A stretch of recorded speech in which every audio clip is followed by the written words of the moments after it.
ஸ்ரீலங்கா கடல் எல்லைக்குள் 2 தினங்களுக்கு முன்னர் ஒரு துன்பவியல் சம்பவம் நிகழ்ந்திருப்பது மிகவும் வேதனைக்குரிய விடயமாக பார்க்கின்றோம்.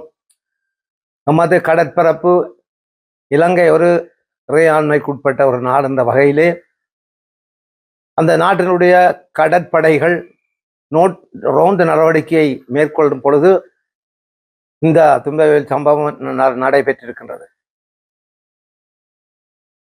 ரோந்து பணியிலே ஈடுபட்டு கொண்டிருக்கிற கடற்படை கலங்கள்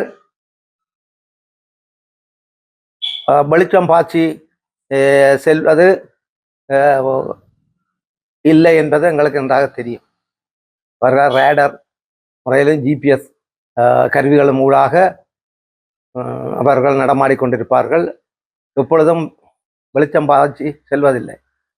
இருந்தும் எதிரே வருகின்ற படகுகள் வெளிச்சத்துடன் அல்லது சமிக்கை தெரியக்கூடிய மாதிரி இருந்தால் இவர்களும் வெளிச்சத்தை போட்டு அவர்களுக்கு சமிக்கை காட்டி விலத்தி செல்வது வழக்கம். ஏதோ ஒரு வகையிலே 2 தினங்களுக்கு முன்னர் இந்திய இழுவை படகு நமது கடற்பரப்புக்குள்ளே வந்து இழுவம்படி தொழிலை செய்து கொண்டிருக்கும் பொழுது 2 படகுகளும் மோதி அங்கே உயிரிழப்புகள் ஏற்பட்டிருக்கின்றது. ஒன்று உறுதி செய்யப்பட்டிருக்கின்றது. ஒருவருடைய உடல் இன்னும் கைப்பற்றவில்லை. இருவர்கள் உயிருடன் காப்பாற்றப்பட்டிருக்கின்றார்கள். அவர்கள் நீதிமன்றத்திலே நிறுத்தி உடனடியாக விடுதலை செய்யப்பட்டிருக்கிறார்கள்.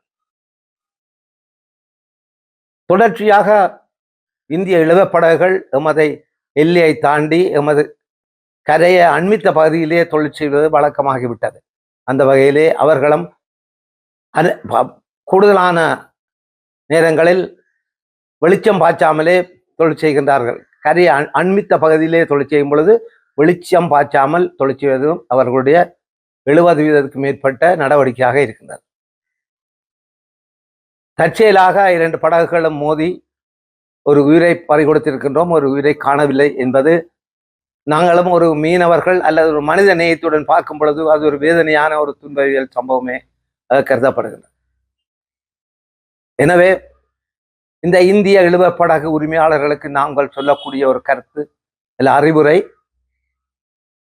எமது ஸ்ரீலங்கா என்று சொல்லப்படுகிற கடற்பரப்புக்குள்ளே நீங்கள் அத்துமீறி நுழைவது தவிர்க்க முடியாத விடயம் என்று உங்களுடைய மீனவ சங்க தலைவர்கள் கூறியிருந்தாலும் நீங்கள் தொழிலுக்கு வார நீங்கள் இந்த நாட்டிலேயும் கண்காணிப்புகள் கடற்படைகள் இருக்கும் என்ற கருத்தை உங்கள் மனதிலே எடுத்துக்கொண்டு இனி வரும் காலங்களிலாவது நீங்கள் எல்லை தாண்டி வந்து இந்த தொழில் செய்வதை நிறுத்த வேண்டும்.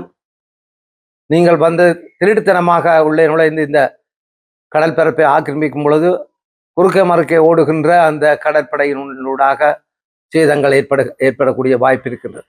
இருந்தும் இந்தியாவினுடைய இழுவைமடி படகுகள் கூடுதலாக இரும்பினால் ஆக்கப்பட்டது. இலங்கையிலுடைய கடற்படையினுடைய கலங்கள் வேறு சீனாச்சட்டி மற்றும் கலவைகள் சேர்ந்த ஒரு கலங்கள்.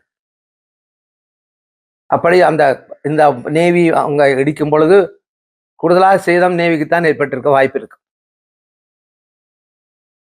யார் இடித்தார்கள் யார் இடிக்கவில்லை என்பது உறுதிப்படுத்தவில்லை. இருந்தும் காவல்துறைக்கு கொடுத்த இந்திய மீனவர்களால் காவல்துறைக்கு கொடுக்கப்பட்ட தரவின் அடிப்படையிலே வெளிச்சம் இல்லாமல் வந்து கடற்படை இடித்ததாக கூறியிருக்கின்றார்கள்.